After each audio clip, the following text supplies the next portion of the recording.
श्री सद्गुरुदेव भगवान की जय। श्री सीताराम सरकार की जय। श्री राधा वल्लभ लाल की जय। श्री गौरी शंकर महादेव की जय। सभी दर्शकों भक्तों को कोटि कोटि प्रणाम। सबको प्रेम भरा जय जय श्री राधे। आज मैं आपको बताऊंगा कि जो साधक जो भक्त निरंतर भजन का अभ्यास अपना बना चुके हैं या बना रहे, उनको आगे क्या प्राप्त होता है, उनका उनके इष्ट देव के प्रति जो प्रेम है वो कहाँ पहुँच जाता है, कैसे इष्ट देव उसके अंदर आके बस जाते हैं, उसका निरंतर उनमें साक्षात्कार होता ही रहता है। कैसे वो उस विचित्र भाव दशा जिसे कहते हैं, जहाँ प्रेम आनंद हिलोरे लेता है, वहाँ साधक पहुँच जाता है। और आपको ये भी बताऊंगा कि जिनका नहीं हो रहा है निरंतर भजन, जो प्रयास कर रहे हैं, जिनका नहीं हो रहा है, जो चाह रहे हैं कि हमारा भी निरंतर भजन हो, हमें भी वो अवस्था प्राप्त करनी है, उनको बहुत सरल उपाय भी बताऊंगा कि कैसे वो निरंतर भजन कर सकते हैं। अब आप ध्यान पूर्वक बहुत एकाग्रता से सुने। देखिए, अपने इष्ट देव का साक्षात अगर आपको अनुभव प्राप्त करना है तो उसके लिए आपको निरंतर जप की अवस्था में जाना पड़ेगा। निरंतर जप उसे कहते हैं कि सुबह उठने से शाम सोने तक आपका जप की तरफ ध्यान रहे। आप जप भले भी ना कर पाएँ, क्योंकि हम घर गृहस्थी में फंसे हुए लोग, हम व्यवहार में फंसे हुए हैं, हमें अपनी जिम्मेदारी भी पूरी करनी है, लेकिन आपको उद्देश्य बनाना है निरंतर भजन का। आप अधिक से अधिक जिह्वा से नाम लेने की कोशिश करें, मंत्र लेने की कोशिश करें। आप बराबर जब नाम जप करेंगे, क्योंकि नाम जप ही आप निरंतर पकड़ सकते हैं, मंत्र आप निरंतर नहीं जप सकते, मंत्र की एक मर्यादा होती है। तो नाम आप निरंतर अभ्यास करेंगे, बराबर उसे रगड़ेंगे, नाम बराबर उसे निरंतर जब अभ्यास आप करेंगे तो उस भक्त को भगवान की, अपने इष्ट देव की स्मृति प्राप्त हो जाती है। होता क्या है, उसका फिर भजन उसे पकड़ लेता है, नाम उसे पकड़ लेता है। पहले तो वो नाम को पकड़ने की निरंतर जप करता है, बराबर करता है। जब उसके अनर्थ निवृत्त हो जाते हैं, अनर्थ कहते हैं अशुभ, जो अशुभ संस्कार विराजमान रहते हैं वो उसके नष्ट हो जाते हैं, उसका अंतःकरण निर्मल हो जाता है, फिर नाम उसे पकड़ लेता है। और जब नाम उसे पकड़ लेता है तो फिर उसका नाम स्वतः चलने लगता है और उसे अपने इष्ट देव की स्मृति प्राप्त हो जाती है। स्मृति आप समझ गए होंगे, स्मृति कहते हैं याद को, बराबर उसे याद होती है, करता नहीं है, अपने हाथ होती है वो। आप ऐसे समझें जैसे हम संसार की याद करते नहीं हैं, अपने प्रियजनों की याद करते नहीं हैं, प्रेमी अपनी प्रेमिका की याद करता नहीं, माला लेके नहीं बैठता, स्वतः जाती हैं वृत्तियाँ।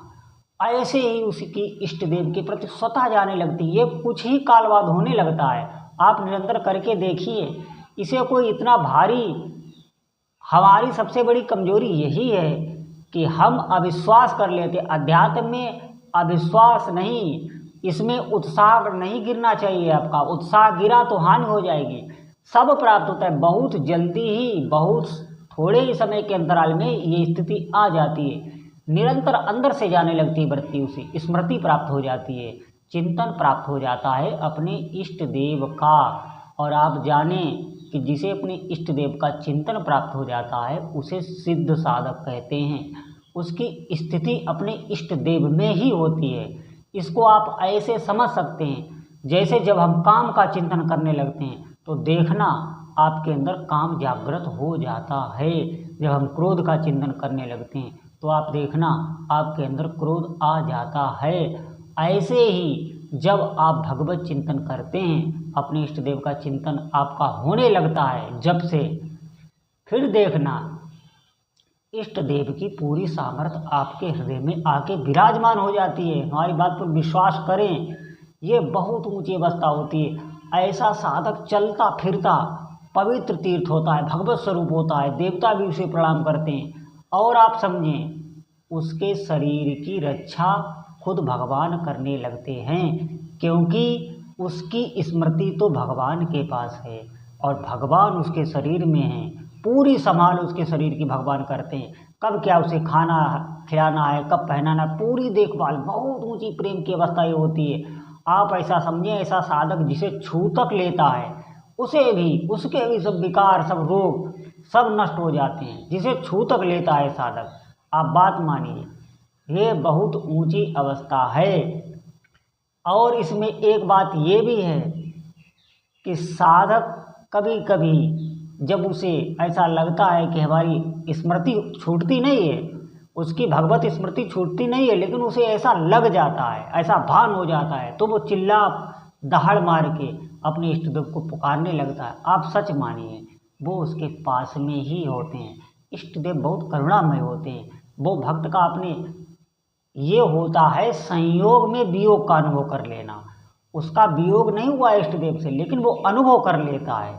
ये जब ज़्यादा प्रेम होने में अपनी प्रेमी के वियोग का अनुभव होता है, संसार में भी होता है। आप अनुभव करना कि हमारा ये प्रेमी कहीं छूट ना जाए, ऐसा विचार आते ही भय लगने लगता है। लेकिन परमार्थ में ऐसा भय नहीं लगता है।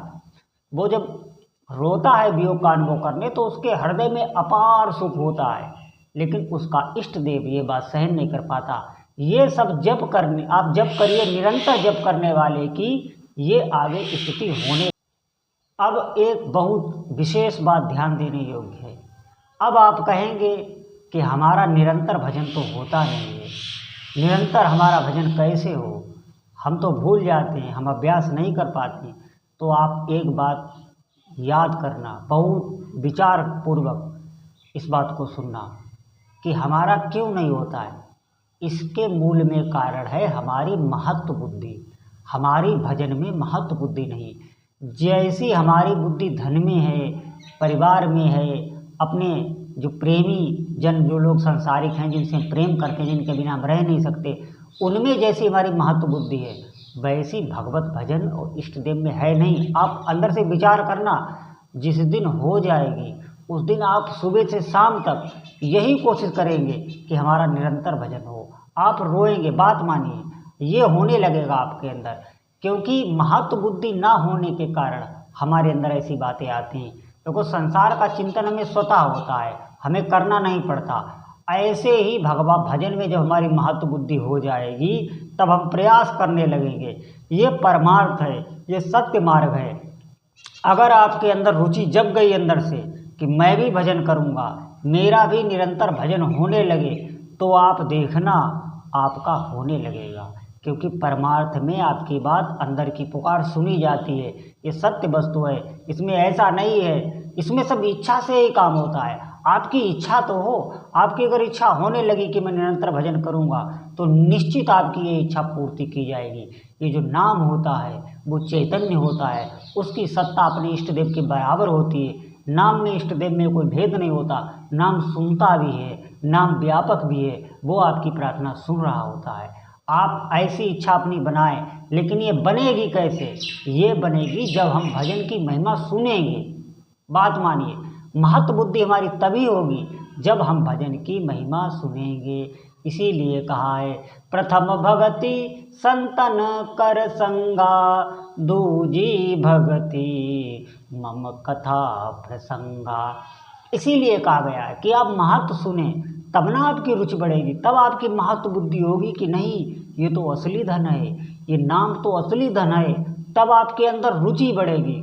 और अगर आपके अंदर महत्व बुद्धि बढ़ गई भजन के प्रति, फिर आप बेफिक्र हो जाइए। ये परमार्थ है, ये स्वार्थ का मार्ग नहीं, परमार्थ का मार्ग है। इसमें इच्छा हो गई, आप कर नहीं पा रहे हैं, प्रयास कर रहे हैं। अगर आपकी इच्छा अंदर से है, आप व्याकुल हैं, तो आपका होने लगेगा। और जब आपका निरंतर भजन होने लगेगा, तो जितनी भी स्थितियां हैं वो स्वतः आने लगेंगी। आपको किसी से आशीर्वाद लेने की जरूरत नहीं पड़ेगी। आपको अपना अनुभव कहीं प्रमाण कराने की ज़रूरत नहीं पड़ेगी। भूखे की जैसे भूख शांत हो जाती है, कहीं प्रमाण नहीं लेता, ऐसे ही भजन करने वाले की सब तृप्ति हो जाती है। हम आनंद के लिए ही तो भटक रहे हैं, प्रत्येक जीव सुख के लिए ही तो मरा जा रहा है।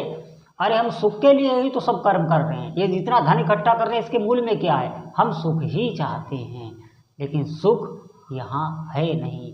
सुख तो भजन में ही है। ये बात आपको स्वीकार करनी पड़ेगी, और जो स्वीकार कर लेगा सुखी हो जाएगा। निश्चित मानिए, ये सत्य है। ये कोई मैं छलावा नहीं कर रहा, मैं आपको बहका नहीं रहा, मैं आपको सत्य बता रहा हूँ।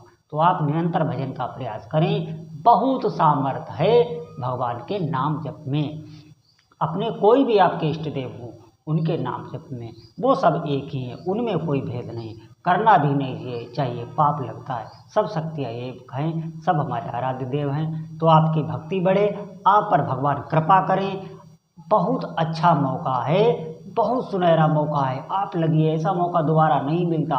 भजन में लगिए, भजन करिए, देखिए आप कहाँ पहुँचते हैं। आपका भगवान आपकी सभी मनोकामनाएं पूरी करें। आपका सीताराम सरकार, राधे श्याम, गौरी शंकर महादेव आप पर कृपा करें, आपका भजन बढ़े, आपका दुख दूर हो। बोलो जय जय श्री सीताराम।